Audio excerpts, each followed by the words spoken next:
विष्णुम् शशिवर्णम् चतुर्भुजम् प्रसन्नवदनम् ध्यायेत् सर्वविघ्नोपशान्तये।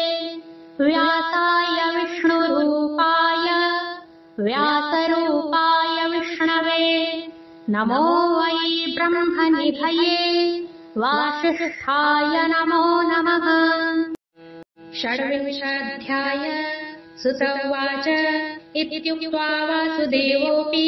सत्यभामापतिप्रियाम् सायं सन्ध्या दिव्यकर्तुम् जगाम जननी गृहः। सुण सकळ तपोवंत कार्तिक महिमायमंत श्रीकृष्ण मुखु सत्य शुणी आनंद मने ठाकुराणी पति चरणे शिर देई उठी छामुरे उभा होई सिरे निवेदी बेनी पाणी बोलंती सुण गुणमणी तुम्भर अशेष महिमा शुणी लभिली सुख सीमा केवल मधु अछि एते सदा सुदया थिब मोते कार्तिक व्रत धर्म फल केबे घेनोहि विफल एहि सुदया मोते थाउ कृष्ण बोइले अस्तु हौ हेमंत आज्ञा देई हरि सत्यभामांक कर धरि निज भुवने विजे कले प्राणी की सद गति देले तांक वचने पुण्य श्लोक कहिले सुत पौराणिक हे मुनि माने तुम्भे शुण कार्तिक व्रते जेते गुण सकल व्रत मध्ये सार भव नदी की कर्णधार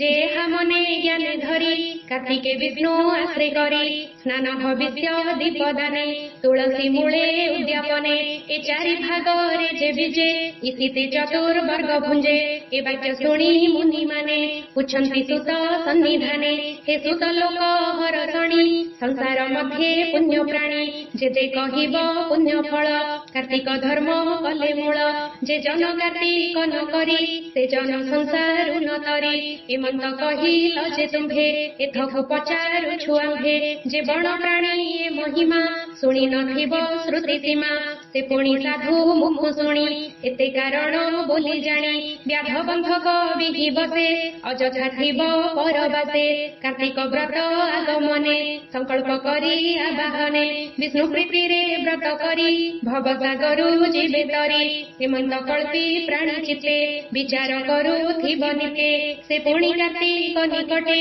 किय बा पूजिब संकटे राज्य दुर्भिक्ष ज्ञाति भ्रष्टे किबा बांधव जल कष्टे परयते पड़िथिब किय बापे नाश जीव एमंते विघ्न अनायते से प्राणी तरीब केमंते एथकु कह प्रतिकार तुम्भे सर्वज्ञ बुद्धिवर एमंत मुनिंक वचने सुत कहन्ति सावधाने हे पुण्य आत्मा माने शुण जे पद्म पुराणे प्रमाण उत्तरखंडे जहा मानी कहि अछन्ति पद्मजोनी से धर्म कार्तिक कृत्यरे जे बण जन बाछा करे तार शरीरे पाप जेते बाहर हुई तुरीते संगते बाम पासे थाई कार्तिक अंते क्षय जाई जदि कार्तिक प्रवेशे प्राणी निधन आयुषे से लभे देवंक स्वरूप तातुले नर हई पाप जेबे जीवने वर्ती थाई कार्तिक आद्य विघ्न होई तीनि प्रकारे तपी माने गृह प्रवेश किबा बने हेमंत हेले अकर्तव्य केबे व्रत न छाड़िब जे अकर्तव्य व्रताचारी ता धर्म कहिले न सरी किंचिते कले पूजा विधि सहस्र गुण रे प्रसिद्धि विशेष हरि हराळ कार्तिक कृत्ये महाफल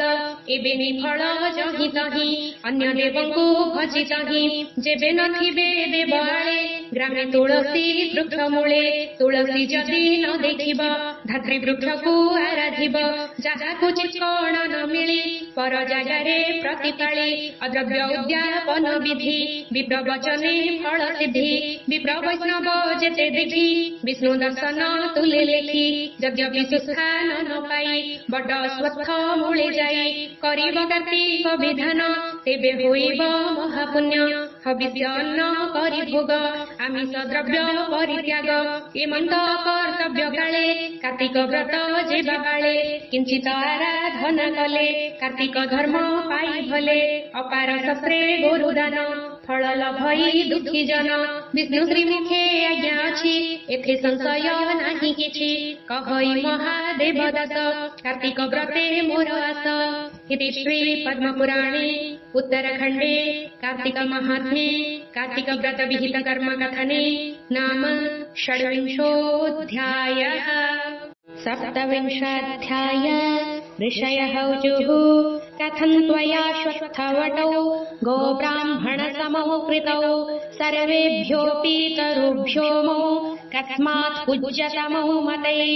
हे सुत सुण सावधाने तुम्भे कहिल विद्यमाने बट पिपळ वृक्ष मूळे थान्ति कार्तिक व्रत फळे सेठारे व्रत विधि कले धर्म प्राप्त हेब भले। ए कथा शुणी तुम्भ कहूँ मनु संशय दूर हेउ संसारे अछि केते वृक्ष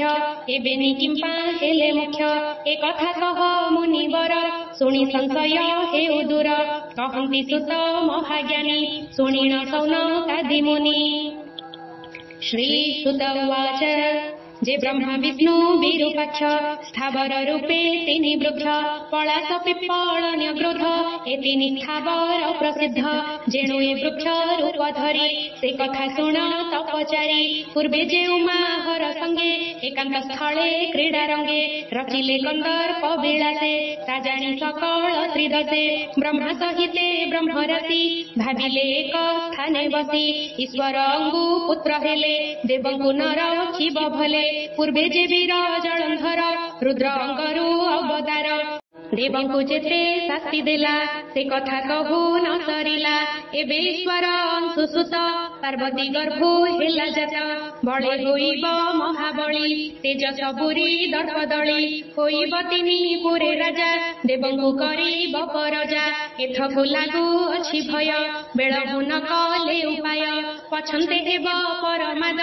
एमन्ते बही मने खेद देवंक मन दुख जानी विष्णुको जानी कुश पाणी बोइले शुण सावधाने जहा कहिले भृत्यमाने। ए कथा अटई प्रमाण स्वभावे रुद्र तम गुण तहु जे हेब उत्पत्ति से निश्चय ध्वंसी बधरित्री सुनाथ जगत ठाकुर एथकु कह प्रतिकार ब्रह्मा बजने जगज्योति बोइले शुण वेदपति जहा कहिल जनहिते से कथा जोगाइला मते। एबे ईश्वर रतिरंग केउ प्रकारे हेब भंग तहिकी उद जोग कर क्षम नुहन्ति सुरासुर पूर्वे ईश्वर तप भंगे कंदर्प रहिला नंगे एबे के भरसा करिब ईश्वर सन्निधि को जीव।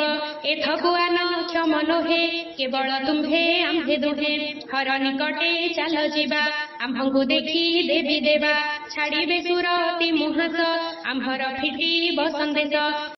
एमंत कही देव हरि ब्रह्मंक कर करे धरी गले से कपिलास पुरे हर गौरी जेउठारे ब्राह्मण रूप धरी बेगे उभा होइले तांक आगे ओंकार कले वेद ध्वनि शुणी शंकर लज्जा घेनी उपेक्षी पार्वती संगते ब्रह्मा निकटे उपगते निज स्वरूपे तिनि मूर्ति लाजे रहिले मथापति ता देखि उमा कले कोप बोइले तो महापाप एडे अनीति काहा घरे प्रभु भारी जाए कांतरे अन्य पुरुष आसी मिले एमंत अछि केउ काले निश्चय मोते कले हिंसा भांगिले स्वामी स्नेह आशा रति भग्नरे जेते व्यथा तुम्भे कि न जान से कथा कीट पतंग पशु आदि ए चारि खानी जीवे जदि सर्वे जानन्ति रति सुख विच्छेदे अछि जेते दुख ताहा न जानन्ति बिटपे तुम्भर ज्ञान सेहि रूपे एणु स्थावर रूप हुआ केबे हे सुख न पाओ। हेमंत बोली साप देई सेठारु गले महामाई तक्षणे ब्रह्मा विष्णुहर प्रत्यक्ष होइले स्थावर ब्रह्मा पलाश रूप धरी पिपळ वृक्ष हेले हरि शिव होइले बट वृक्ष अशेष स्थावर मुख्य जे शुणे वृक्ष चरित हरई जन्मर दुष्कृत कहई दास महादेव जे प्रभु ब्रह्मा विष्णु शिव से एक आत्मा त्रय मूर्ति खंडिबे त्रिगुण विपत्ति। इति श्री पद्मपुराणे उत्तरखंडे कार्तिक महात्म्ये त्रयोदेव स्थावर कथने नाम सप्तविंशोऽध्यायः।